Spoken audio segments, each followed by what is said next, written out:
Oke, Bismillahirrahmanirrahim. Assalamualaikum warahmatullahi wabarakatuh. Perkenalkan, nama saya Latifatur Rozikoh, NIM 40014180036.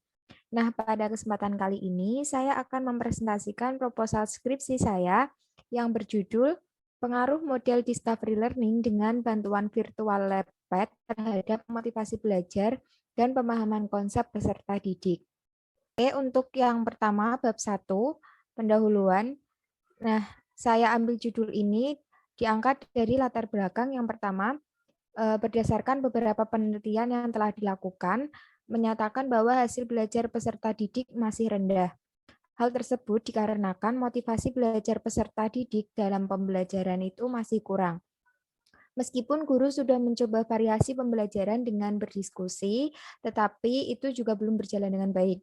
Kemudian, guru cenderung menggunakan model pembelajaran yang konvensional yang menggunakan metode ceramah, tanya jawab, dan pemberian tugas di dalam pembelajaran karena menganggap metode tersebut paling efektif digunakan oleh guru untuk menyampaikan materi kepada peserta didik. Kemudian, peserta didik cenderung pasif dan hanya mendengarkan apa yang diajarkan guru yang masih dominan dalam proses belajar mengajar di kelas atau biasa disebut dengan teacher-centered, sehingga pembelajaran di kelas lebih banyak berjalan pada satu arah saja.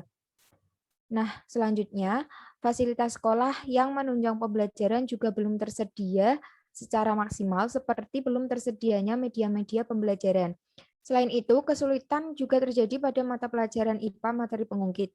Nah, pada materi ini, peserta didik masih mengalami kesulitan untuk membedakan antara konsep dari pengungkit jenis pertama, pengungkit jenis kedua, dan pengungkit jenis ketiga.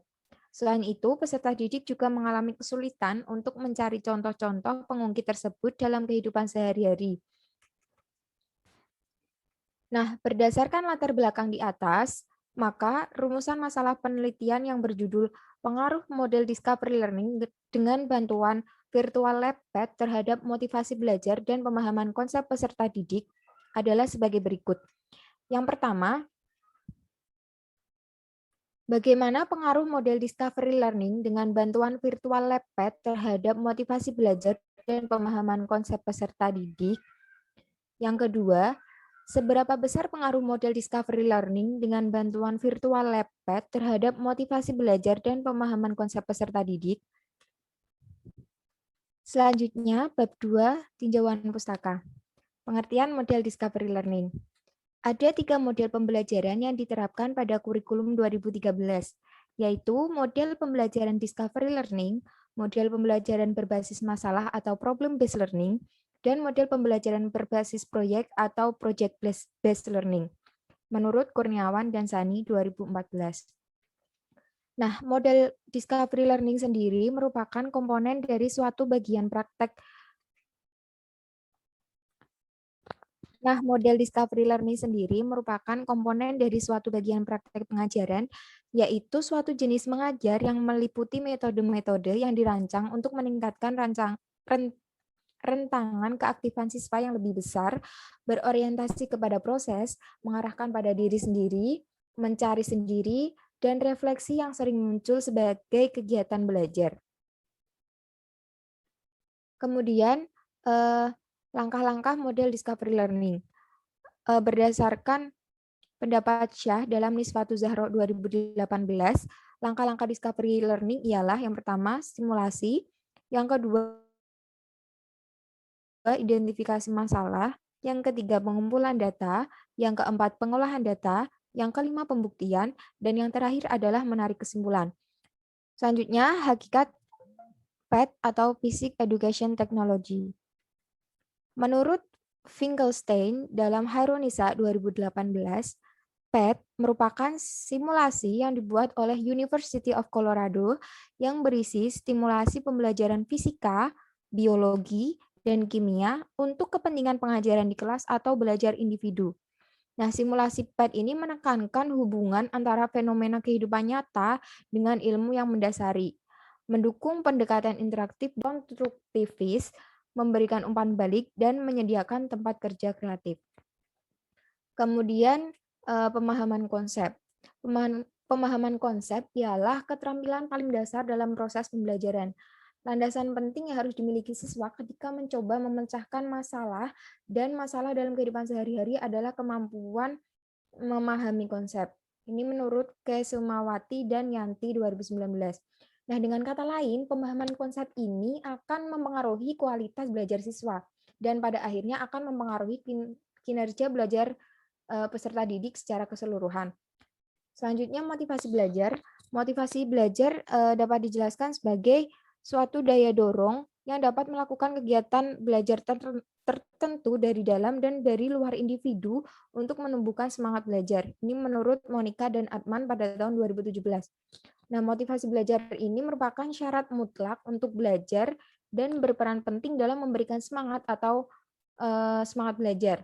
Selanjutnya, bab 3, metodologi penelitian. Yang pertama, metode, desain, atau jenis penelitian. Nah, metode yang digunakan dalam penelitian ini adalah metode kuasi eksperimen. Nah, pada penelitian ini, desain atau rancangan penelitian yang digunakan ialah non-equivalent control group design, yaitu kelompok eksperimen dan kontrol sebelum dilakukan perlakuan observasi untuk menjamin bahwa kedua kelompok tersebut sebelum mendapat perlakuan adalah sama dan jika berbeda itu dapat dikendalikan. Selanjutnya adalah tempat penelitian. Penelitian ini saya lakukan di MTS Putri Sunyaselo, Tawangharjo, Grobogan. Selanjutnya adalah variabel penelitian. Dalam penelitian ini terdapat dua variabel, yaitu model pembelajaran discovery learning berbantuan media PET sebagai variabel bebasnya, kemudian kemudian motivasi belajar dan pemahaman konsep peserta didik ini sebagai variabel terikat. Selanjutnya adalah populasi dan sampel. Di sini saya bagi menjadi 3, ada populasi target, populasi terjangkau, dan sampel.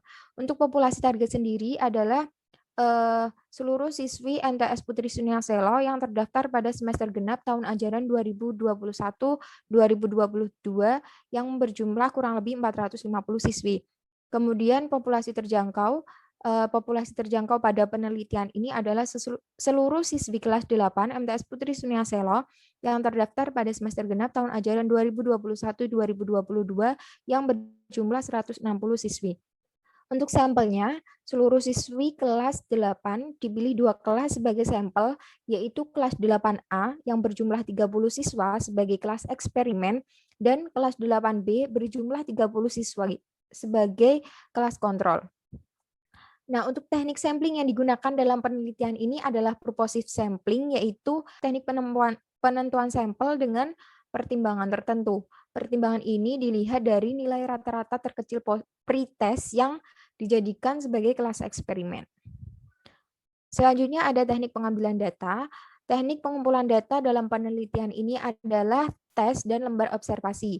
Tes yang digunakan adalah pretest dan post-test yang bertujuan untuk mengetahui hasil belajar IPA siswa sebelum dan sesudah pembelajaran. Selanjutnya adalah instrumen tes. Instrumen tes yang digunakan dalam pembelajaran ini berupa tes objektif tipe pilihan ganda berjumlah 20 soal dengan 4 alternatif jawaban. Nah, selanjutnya ada analisis data. Analisis data ini saya bagi menjadi 3. Yang pertama, uji persyaratan analisis data. Jadi sebelum analisis statistik dilakukan, terlebih dahulu dilakukan uji normalitas dan uji homogenitas sebagai prasyarat analisis data. Yang pertama ada uji normalitas. Uji ini dilakukan untuk mengetahui apakah sampel yang diteliti berasal dari populasi yang terdistribusi normal atau tidak. Nah, uji normalitas yang digunakan di sini adalah uji normalitas Kolmogorov-Smirnov. Kemudian yang kedua uji homogenitas. Pengujian homogenitas dengan uji F atau Fisher dapat dilakukan apabila data yang akan diuji hanya 2 kelompok data atau sampel. Rumus dari uji F sendiri sebagai berikut. Kemudian kriteria pengujiannya, jika F hitung lebih kecil dari F tabel, maka H0 diterima atau varians homogen. Kemudian jika F hitung lebih besar dari F tabel, maka H0 ditolak. Ini untuk varians heterogen. Kemudian untuk yang kedua ada uji hipotesis. Nah, pengujian hipotesis yang dilakukan haruslah sesuai dengan asumsi-asumsi seperti distribusi dan kehomogenitasan varians. Berikut ini kondisi asumsi distribusi dan kehomogenan varians dari data hasil penelitian serta uji hipotesis yang digunakan. Yang pertama ada data distribusi normal dan homogen. Untuk data distribusi normal dan homogen, kriteria pengujian uji T adalah sebagai berikut. Jika T hitung lebih kecil dari T tabel, maka H0 diterima dan H1 ditolak. Jika T hitung lebih besar dari T tabel, maka H0 ditolak dan H1 diterima. Kemudian yang kedua, ada data distribusi normal dan heterogen. Untuk data distribusi normal dan heterogen, kriteria pengujian uji T-nya adalah jika T hitung lebih kecil dari T tabel, maka H0 diterima dan H1 ditolak. Jika T hitung lebih besar dari T tabel, maka H0 ditolak dan H1 diterima. Kemudian yang ketiga, ada data yang tidak terdistribusi normal. Nah, untuk kriteria pengujian uji U-nya sebagai berikut. Jika U tabel lebih kecil dari U tabel, maka H0 ditolak dan H1 diterima. Jika U tabel lebih besar dari U tabel, maka H0 diterima dan H1 ditolak. Nah, untuk yang terakhir ada hipotesis statistik. Hipotesis statistik yang digunakan dalam penelitian ini sebagai berikut. Untuk keterangannya, H0, hipotesis 0, nilai rata-rata motivasi belajar dan pemahaman konsep peserta didik yang diajar menggunakan model discovery learning berbantuan media PET lebih kecil atau sama dengan nilai rata-rata motivasi belajar dan pemahaman konsep peserta didik yang diajar dengan pembelajaran konvensional. Kemudian HA atau hipotesis alternatif, nilai rata-rata motivasi belajar dan pemahaman konsep peserta didik yang diajar dengan model discovery learning berbantuan media PET lebih tinggi daripada rata-rata motivasi belajar dan pemahaman konsep peserta didik dengan pembelajaran konvensional. Kemudian sig2 min-tilde adalah nilai probabilitas hasil uji hipotesis, dan yang terakhir adalah alfa adalah taraf signifikansi yaitu 0,05. Nah, berikut adalah daftar yang saya gunakan.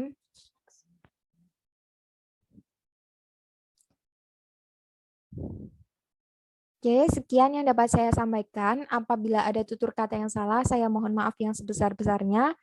Terima kasih. Wassalamualaikum warahmatullahi wabarakatuh.